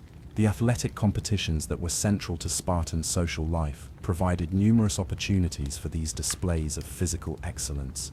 Young women would compete in races, wrestling matches, and javelin throwing with the same intensity as their male counterparts. These competitions served a dual purpose, allowing individuals to demonstrate their capabilities while also providing opportunities for potential partners to observe each other in moments of both triumph and defeat. The way a person handled victory or loss was considered particularly revealing of their character. Someone who won gracefully, acknowledging the efforts of their competitors and remaining humble in success, was seen as more attractive than someone who dominated through force alone. Similarly, a person who could lose with dignity, learning from their defeat and congratulating their opponent, demonstrated the kind of emotional maturity that was highly valued in a potential partner. Music and dance played crucial roles in Spartan courtship, though again in ways that reflected their unique cultural values. Unlike the elaborate romantic ballads or sensual dances that might characterize courtship in other cultures, Spartan musical expressions were often martial in character, celebrating themes of courage, honor, and communal strength. Young people would participate in choral performances that required precise coordination and vocal harmony, skills that translated directly to their ability to work together in other contexts. The dance forms practiced in Sparta were vigorous and athletic, often mimicking the movements of combat or the celebration of victory. Partners would need to be perfectly synchronized, each supporting the other while maintaining their own strength and grace. These dances served as metaphors for the kind of partnership that Spartan marriage was intended to represent, where two strong individuals would work together toward common goals while maintaining their individual excellence. Poetry held a special place in Spartan romantic culture, though it was quite different from the passionate love poetry that flourished in other Greek city-states. Spartan verses tended to be brief, precise, and focused on themes of honor, duty, and mutual respect. A young person might compose a few lines praising their beloved's courage in training or their wisdom in counsel, but these poems were more likely to be shared publicly than whispered in private moments. The public nature of much Spartan courtship was itself a distinctive feature that set it apart from the more secretive romantic practices of other cultures. Young people were expected to conduct their relationships openly, where their behavior could be observed and evaluated by the community. This transparency served multiple purposes, ensuring that relationships were based on genuine compatibility rather than mere physical attraction, and allowing the community to identify partnerships that would strengthen the overall social fabric. This openness extended to the physical aspects of courtship as well. While Spartan society was not promiscuous, neither was it prudish about the human body or the natural attractions between young people.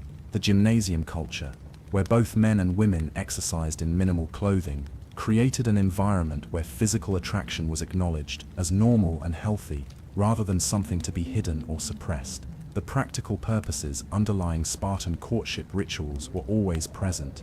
though not in ways that diminished their emotional significance. Every aspect of the courtship process was designed to help young people identify partners who would not only make them happy, but who would also contribute to the strength and continuity of Spartan society. This meant that attraction was evaluated, not just on immediate chemistry, but on long-term compatibility and shared values. The emphasis on mutual respect in Spartan relationships was perhaps their most radical departure from the norms of ancient Greek society. While other city-states might have emphasized the authority of husbands over wives, Sparta created a system where both partners were expected to contribute their strengths to the relationship. This meant that courtship was not about a man convincing a woman to submit to his authority, but about two individuals deciding to combine their capabilities for mutual benefit. This dynamic created a unique form of romantic tension, where the stakes of attraction were not just personal happiness, but the opportunity to form a partnership that would be greater than the sum of its parts. Young people were not just choosing lovers, but selecting teammates for the challenges that lay ahead. This added a layer of seriousness to their interactions that elevated courtship beyond mere entertainment to something approaching a sacred duty. The differences between Spartan and Athenian romantic customs were stark and reflected the fundamental differences in how these societies understood the roles of men and women. While Athenian courtship often involved elaborate displays of wealth and poetic skill aimed at impressing the family of a carefully secluded young woman, Spartan courtship was a more egalitarian process where both partners actively participated in the evaluation of their compatibility. Athenian romance often emphasized the beauty and virtue of women who were largely kept separate from public life, while Spartan attraction was based on the demonstrated capabilities of women who were active participants in their community. This created very different dynamics in the courtship process, where Spartan couples got to know each other through shared activities and mutual challenges rather than through carefully chaperoned meetings and formal negotiations. The seasonal festivals that punctuated the Spartan calendar provided regular opportunities for courtship rituals to unfold. During the festival of Artemis Orthia, young people would participate in competitions and ceremonies that honored the goddess of the hunt, displaying their physical prowess and devotion to the values she represented. These events created natural opportunities for young people to observe each other in contexts that revealed both their capabilities and their character. The Gymnopedia, or Festival of Naked Youths, was another important venue for courtship activities. Despite its name, this festival was not primarily about physical display, but about the demonstration of discipline, coordination, and community spirit. Young people would participate in elaborate choral performances that required months of preparation and perfect synchronization, providing numerous opportunities for potential partners to work together and assess their compatibility. These festivals were not just entertainment, but served as crucial social institutions that helped maintain the cohesion and strength of Spartan society. By providing regular opportunities for young people to interact in structured, meaningful ways, they ensured that romantic partnerships were based on genuine understanding and shared values, rather than mere physical attraction or social convenience. The gradual nature of Spartan courtship allowed relationships to develop organically over time, rather than through sudden declarations or formal arrangements. Young people might spend years getting to know each other through shared activities and mutual challenges before romantic feelings were acknowledged or acted upon. This extended process created deeper bonds and more stable partnerships than might result from more hurried approaches to romance. The community's involvement in courtship was not intrusive but supportive, providing guidance and feedback that helped young people make wise choices about their future partners. Older members of the community, having observed the young people grow and develop over the years, could offer insights about compatibility that the individuals themselves might not have recognized. This collective wisdom helped ensure that romantic choices aligned with both personal happiness and community welfare. The integration of physical, intellectual, and emotional elements in Spartan courtship created a holistic approach to romance that was remarkably sophisticated for its time. Rather than treating these aspects as separate or potentially conflicting, Spartan culture recognized that true attraction required compatibility on all levels. This understanding led to relationships that were not only passionate but also practical and enduring. As we reflect on these ancient practices from our modern perspective, we might find both inspiration and challenge in the Spartan approach to romance. Their emphasis on mutual respect, intellectual compatibility, and shared values speaks to timeless truths about what makes relationships successful. At the same time, their integration of individual excellence with community welfare offers a model for how personal happiness and social responsibility can be harmoniously balanced. The art of seduction in ancient Sparta was ultimately about the recognition and celebration of excellence in all its forms. Young people were attracted to those who embodied the values their society held most dear: courage, wisdom, physical capability, and moral integrity. This created a culture where romance was not separate from the pursuit of excellence, but was actually one of its most important expressions. In the end, Spartan courtship was about finding someone worthy of joining forces within the great adventure of life. It was about recognizing in another person the same commitment to excellence that drove one's own development and growth. This created partnerships that were not just romantic, but were truly collaborative, where each partner made the other stronger and more capable of meeting whatever challenges lay ahead. Pause for reflection, maintaining the gentle, contemplative tone. The echoes of these ancient courtship rituals remind us that the search for lasting love has always been about more than mere attraction or convenience. The Spartans understood that true partnership required individuals who could challenge each other to growth while providing mutual support and respect. In their carefully structured approaches to romance, we can glimpse timeless wisdom about the delicate balance between individual excellence and shared commitment that remains relevant to our understanding of healthy relationships today. Chapter 7: The Wedding Night Ritual and Reality. Gentle, contemplative tone throughout speaks slowly and deliberately. In the hushed anticipation of a Spartan evening, when the last light of day painted the mountains in shades of purple and gold, a young woman would prepare for one of the most significant transformations of her life. The wedding night in ancient Sparta was not merely a celebration or a legal formality, but a carefully orchestrated ritual that marked the beginning of a new phase of existence for both bride and groom. It was a ceremony steeped in symbolism, psychology, and practical wisdom that reflected the unique values of a society that understood marriage as both a personal bond and a civic responsibility. The famous Spartan marriage customs have been the subject of fascination and sometimes misunderstanding for centuries. What might appear to modern eyes as strange or even disturbing practices were actually sophisticated rituals designed to ease the transition from the structured life of youth to the complex responsibilities of adulthood. These ceremonies served multiple purposes, addressing the psychological, social, and practical challenges that young couples would face as they began their life together. The preparation for a Spartan wedding began long before the actual ceremony, with both bride and groom undergoing processes that were designed to prepare them mentally and emotionally for the changes ahead. For the young woman, this preparation was guided by the older women of the community, who understood from their own experience the challenges and opportunities that marriage would bring.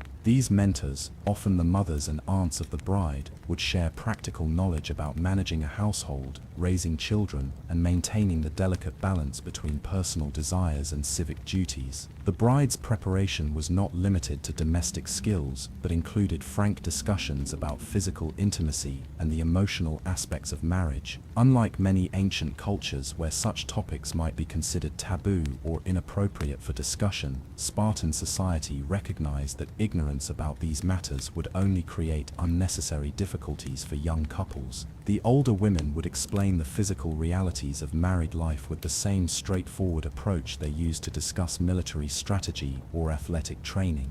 These conversations took place in the intimate settings of women's quarters, where the bride would be surrounded by female relatives and friends who had already navigated the transition to married life. The atmosphere was one of supportive guidance rather than embarrassment or secrecy. Young women were encouraged to ask questions and express concerns, creating an environment where the mysteries of married life could be explored without shame or fear. The role of these older women extended beyond mere instruction to include emotional support and reassurance. They understood that the transition from the relative freedom of youth to the responsibilities of marriage could be overwhelming, and they worked to ensure that brides felt prepared and confident, rather than anxious or uncertain. This support system was crucial in creating the kind of stable, happy marriages that Spartan society valued so highly.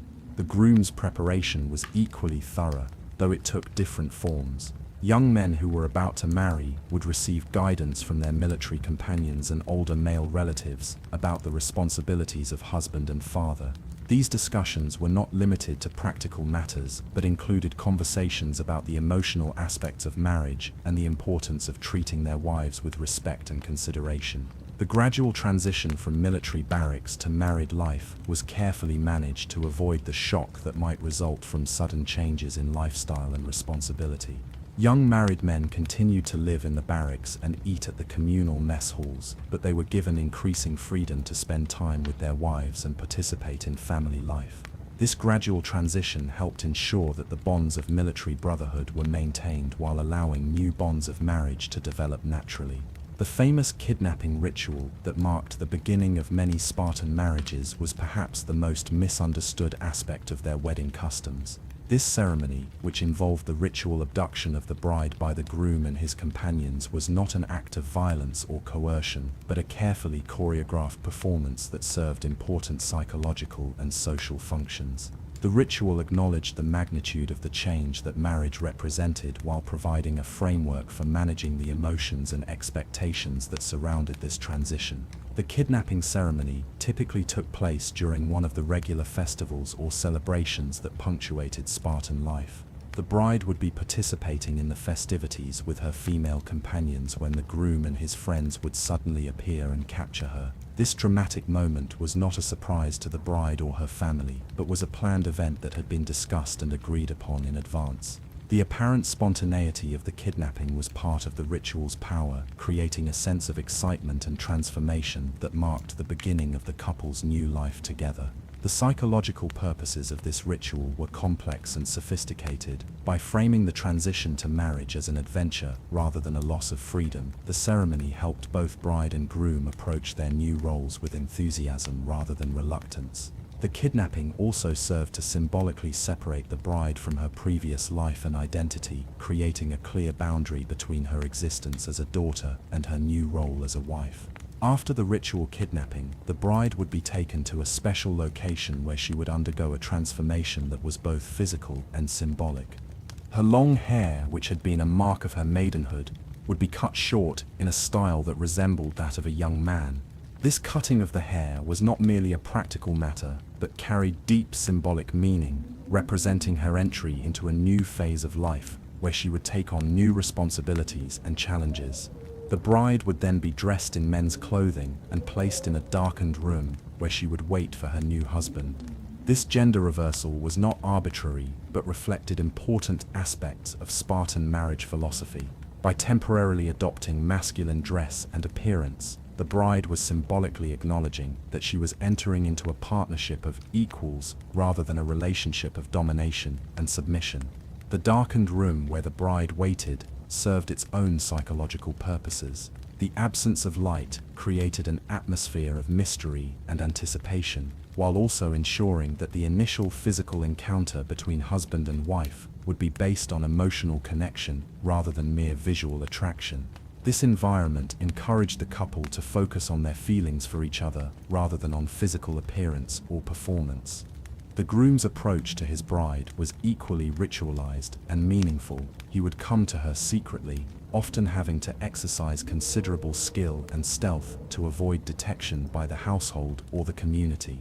This secretive approach was not about shame or embarrassment, but about creating a sense of intimacy and privacy that marked the beginning of their exclusive relationship. The challenge of reaching his bride undetected also served as a final test of the groom's resourcefulness and determination. The wedding night itself was approached with the same careful attention to psychological and emotional preparation that characterized all aspects of Spartan marriage customs. The couple would spend their first night together in an atmosphere of intimacy and privacy, away from the scrutiny and expectations of the community. This time alone allowed them to begin the process of getting to know each other as husband and wife, without the pressures and distractions that might otherwise interfere with this delicate phase of their relationship. The physical aspects of the wedding night were understood to be important, but not overwhelming. Spartan society recognized that sexual intimacy was a natural and healthy part of marriage, but they also understood that true partnership required emotional and intellectual connection that went beyond physical attraction. The rituals surrounding the wedding night were designed to create an environment where all aspects of the marital relationship could develop naturally and harmoniously. The preparation for sexual intimacy was handled with the same practical approach that characterized all aspects of Spartan education.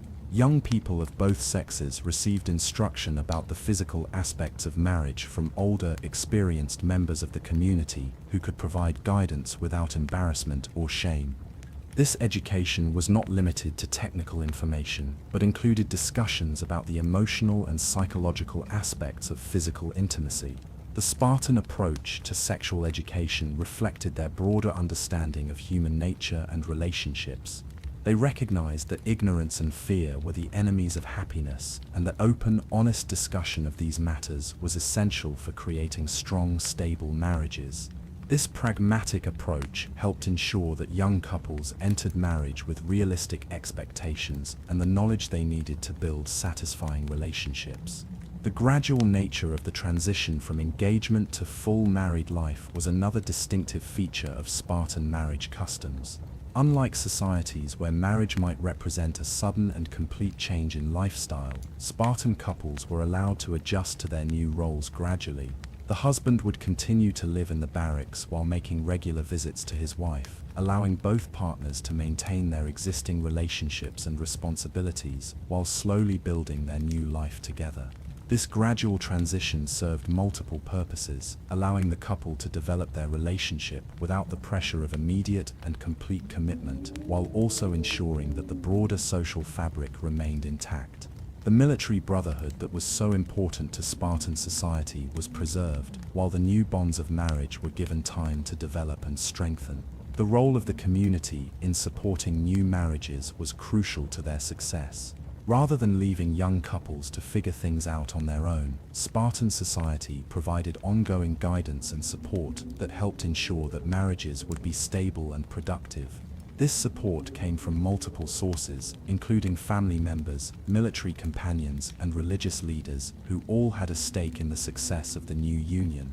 The differences between Spartan marriages and the property transactions that characterized marriage in many other ancient cultures were profound and significant. While other societies might view marriage primarily as an economic arrangement between families, Sparta created a system where personal compatibility and mutual respect were the primary considerations. This approach reflected their understanding that strong marriages were essential for a strong society and that such marriages could only be built on foundations of genuine affection and shared values. The economic aspects of Spartan marriage were handled in ways that supported rather than undermined the personal relationship between husband and wife. Rather than being burdened with complex negotiations about dowries and property rights, Spartan couples were free to focus on building their emotional and physical connection. This freedom from economic pressure allowed marriages to develop more naturally and resulted in relationships that were generally more stable and satisfying. The religious and spiritual dimensions of Spartan marriage were also carefully considered and integrated into the wedding customs. The ceremonies that marked the beginning of married life were not merely social events but sacred rituals that invoked the blessing and protection of the gods. This spiritual dimension added gravity and meaning to the marriage vows, while also providing a framework for understanding the responsibilities and opportunities that marriage represented. The ongoing relationship between husband and wife in Spartan society was characterized by a degree of equality and mutual respect that was unusual in the ancient world. This equality was not just a matter of legal rights, but reflected a deeper understanding of the nature of successful partnerships. Spartan marriages were expected to be collaborations between equals who brought different strengths and perspectives to their shared endeavors. The privacy and intimacy that surrounded the wedding night and the early days of marriage were carefully protected by social customs and expectations. While the community had a legitimate interest in the success of new marriages, there was also recognition that certain aspects of the marital relationship needed to be shielded from public scrutiny. This balance between community involvement and personal privacy was essential for creating marriages that were both socially beneficial and personally fulfilling. The preparation of both bride and groom for their new roles extended beyond the immediate concerns of the wedding night to encompass the broader challenges and opportunities of married life. Young couples received instruction about managing households, raising children, and maintaining the complex relationships that were part of Spartan society. This comprehensive preparation helped ensure that marriages would be successful, not just in their intimate aspects, but in all their dimensions. The celebration that accompanied Spartan weddings was designed to mark the significance of the occasion while also providing practical support for the new couple. Friends and family members would gather to offer congratulations and advice, creating a network of support that would continue throughout the marriage. These celebrations were not merely social events, but important rituals that helped integrate the new couple into the broader community. The long-term success of Spartan marriages was supported by customs and expectations that continued long after the wedding night. Couples were expected to maintain their individual excellence while also building their partnership, creating relationships that were both personally satisfying and socially beneficial. This balance between individual achievement and mutual support was one of the key factors that made Spartan marriages so stable and enduring. As we reflect on these ancient customs from our modern perspective, we can see both wisdom and challenge in the Spartan approach to marriage. Their emphasis on preparation, mutual respect, and gradual transition speaks to timeless truths about what makes relationships successful. At the same time, their integration of personal happiness with social responsibility offers insights that remain relevant to our understanding of marriage and partnership today. The wedding night in ancient Sparta was not just the beginning of a personal relationship, but the creation of a new unit within the larger social fabric. The careful attention paid to this transition reflected the society's understanding that strong marriages were essential for a strong community, and that such marriages required both individual preparation and social support to thrive. Pause for reflection, maintaining the gentle, contemplative tone. The rituals and customs that surrounded the Spartan wedding night remind us that the transition to married life has always been one of the most significant changes in human experience. The careful preparation, the symbolic ceremonies, and the gradual integration of new responsibilities all speak to the complexity and importance of this transformation. In their thoughtful approach to this ancient ritual, we can find wisdom that transcends time and culture, offering insights into the eternal human quest for love, partnership, and the creation of new life together. Chapter 8. The Pedagogy of Pleasure Teachers and Students. Gentle, contemplative tone throughout speaks slowly and deliberately. In the quiet sanctuaries of Spartan households, where afternoon sunlight filtered through wooden shutters and cast gentle patterns on stone floors, the most intimate form of education took place between generations. The pedagogy of pleasure in ancient Sparta was not a formal curriculum written on papyrus or carved in stone, but rather a living tradition passed from experienced hearts to eager minds through whispered conversations, gentle demonstrations, and patient guidance. This system of intimate education represented one of the most sophisticated approaches to sexual learning in the ancient world, built upon principles of respect, gradual discovery, and mutual understanding. The mentorship system that governed sexual education in Sparta was woven into the very fabric of their society, as natural and essential as the teaching of military skills or civic responsibilities. Unlike many cultures where such matters might be left to chance or learned through awkward trial and error, Spartan society recognized that the ability to form satisfying intimate relationships was a skill that could and should be taught with the same care and attention given to any other important aspect of human development. The older women who served as guides and teachers in these intimate matters held positions of profound responsibility and respect within their communities. These were not merely mothers offering basic instruction to their daughters, but experienced practitioners of the art of relationship who had spent decades refining their understanding of human connection, physical pleasure, and emotional intimacy. Their wisdom was hard-won through years of marriage, motherhood, and the careful observation of what worked and what failed in the intimate lives of their contemporaries. These elder women understood that sexuality was not merely a physical function, but a complex interplay of emotion, psychology, and spiritual connection that required careful nurturing to reach its full potential. They had learned through their own experiences that ignorance and fear were the greatest enemies of intimate happiness, and they dedicated themselves to ensuring that younger generations would enter their marriages with the knowledge and confidence needed to build fulfilling relationships. The teaching process began long before a young woman was ready for marriage, starting with gentle conversations about the nature of physical attraction, the importance of emotional connection, and the basic facts of human sexuality. These discussions took place in the natural settings of daily life, as women worked together in their homes, tended their gardens, or participated in the religious ceremonies that marked the seasons of the year. The integration of sexual education into these everyday activities helped normalize these topics and prevented them from becoming sources of shame or anxiety. As young women approached marriageable age, their education became more specific and practical. The older women would share detailed knowledge about the physical aspects of intimacy, explaining not just the mechanics of sexual union, but the subtleties of pleasure, the importance of communication, and the ways in which physical and emotional intimacy could enhance each other. These conversations were characterized by frankness and directness, reflecting the Spartan belief that honesty was always preferable to ignorance or misunderstanding. The teaching methods employed by these elder women were remarkably sophisticated for their time. Rather than simply providing lists of instructions or rules to follow, they emphasized the importance of understanding one's own body and desires as the foundation for all intimate relationships. Young women were encouraged to explore their own responses and preferences, to understand what brought them pleasure and what did not, and to develop the confidence to communicate these insights to their future partners. The role of experienced men in guiding younger ones represented a parallel tradition that was equally important to the overall system of sexual education.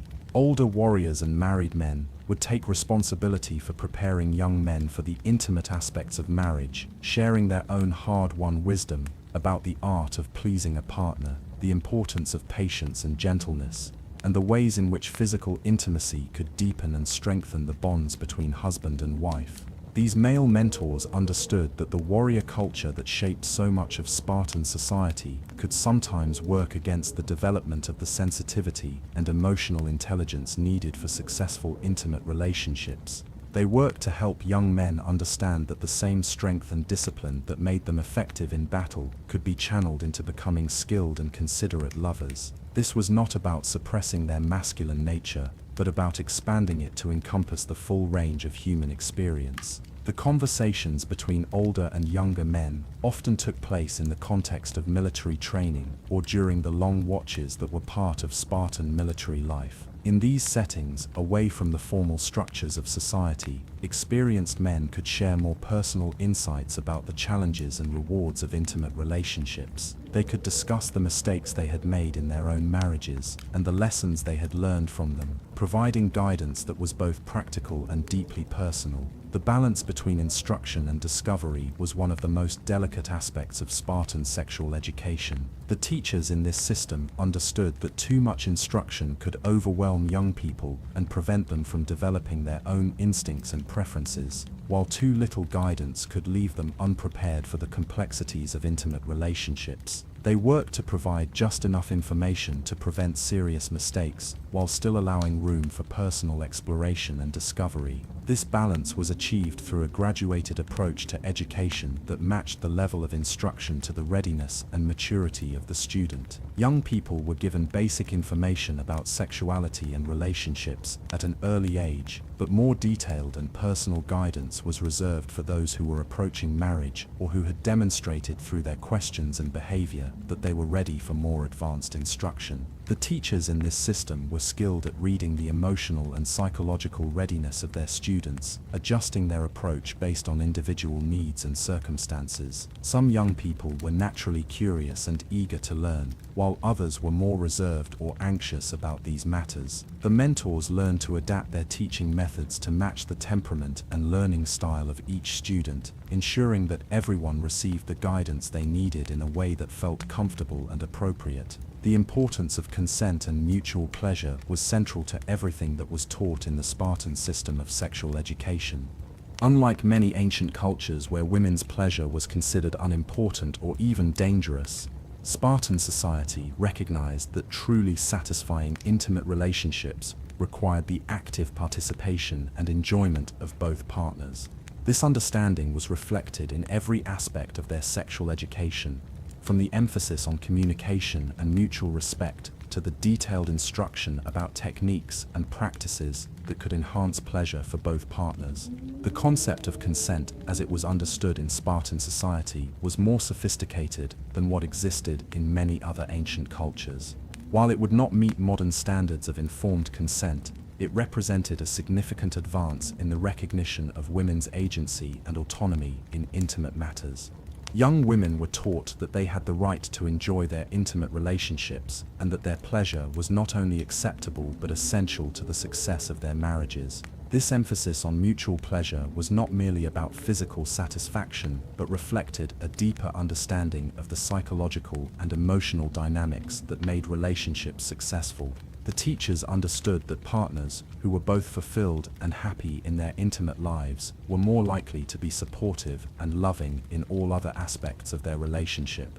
This created a positive cycle where physical intimacy enhanced emotional connection, which in turn made physical intimacy more satisfying and meaningful. The knowledge that was passed down through generations in this system was not static, but evolved and adapted over time as teachers learned from their own experiences and incorporated new insights into their instruction. Each generation of teachers brought their own perspectives and discoveries to the tradition, refining and improving the methods and content of sexual education. This evolutionary approach helped ensure that the system remained relevant and effective across different time periods and changing social conditions. The teaching process often involved the sharing of personal stories and experiences, as older mentors would relate their own journeys of discovery and learning to help younger people understand what they might expect in their own relationships. These stories were carefully chosen to illustrate important principles without violating the privacy of the individuals involved. They serve to normalize the challenges and difficulties that all couples face, while also providing hope and encouragement for those who were just beginning their own intimate journeys. The integration of sexual education with other aspects of Spartan learning was seamless and natural. The same principles that governed military training, such as discipline, patience, and attention to detail, were applied to the learning of intimate skills. The same emphasis on excellence and continuous improvement that characterized all aspects of Spartan culture was brought to bear on the development of satisfying intimate relationships. The group dynamics that were so important in other aspects of Spartan education also played a role in sexual learning. Young people would often learn together in small groups, sharing their questions and concerns with their peers under the guidance of experienced mentors. This group approach helped normalize the learning process and provided multiple perspectives and sources of support for those who were struggling with particular aspects of their intimate education. The seasonal rhythms that governed so much of Spartan life also influenced the timing and content of sexual education. Certain types of instruction were considered more appropriate during particular seasons or life stages, and the teachers learned to align their instruction with these natural rhythms. This seasonal approach helped ensure that young people received the right information at the right time when they were most ready to understand and apply it. The role of religious and spiritual guidance in sexual education was significant but subtle. The teachers understood that intimacy was not merely a physical or emotional experience, but also had spiritual dimensions that needed to be acknowledged and nurtured. They helped young people understand how their intimate relationships could be expressions of their deeper spiritual beliefs, and how physical pleasure could be integrated with their understanding of the sacred. The privacy and discretion that surrounded these teachings were essential to their effectiveness. While the general principles of sexual education were widely understood and accepted in Spartan society, the specific details of individual instruction were kept private and confidential. This privacy helped create an atmosphere of trust and safety that allowed students to ask difficult questions and explore sensitive topics without fear of judgment or embarrassment. The long-term relationships that developed between teachers and students in this system often lasted throughout their lives. The older women who guided young brides through their first experiences of marriage would continue to serve as advisors and confidants throughout their adult lives, providing ongoing support and guidance as their relationships evolved and changed. This continuity of care helped ensure that the benefits of sexual education extended far beyond the initial learning period. The evaluation and feedback mechanisms that were part of this educational system were informal but effective. Teachers would observe the marriages and relationships of their former students, noting what worked well and what could be improved.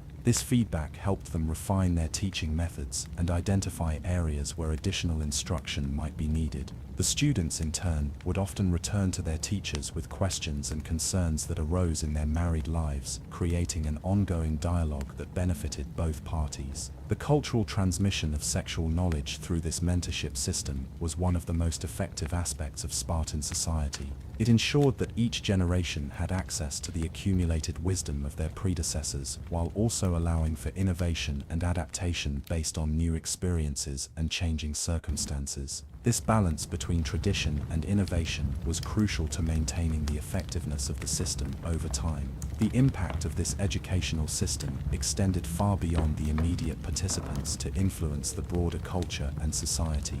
The emphasis on mutual pleasure, consent, and communication that characterized Spartan sexual education contributed to the creation of a society where intimate relationships were generally more satisfying and stable than in many other ancient cultures. This stability in turn supported the broader social and political structures that made Spartan society so successful and enduring. Pause for reflection, maintaining the gentle, contemplative tone. The pedagogy of pleasure that flourished in ancient Sparta reminds us that the teaching of intimate skills and knowledge has always been one of the most important and challenging aspects of human education.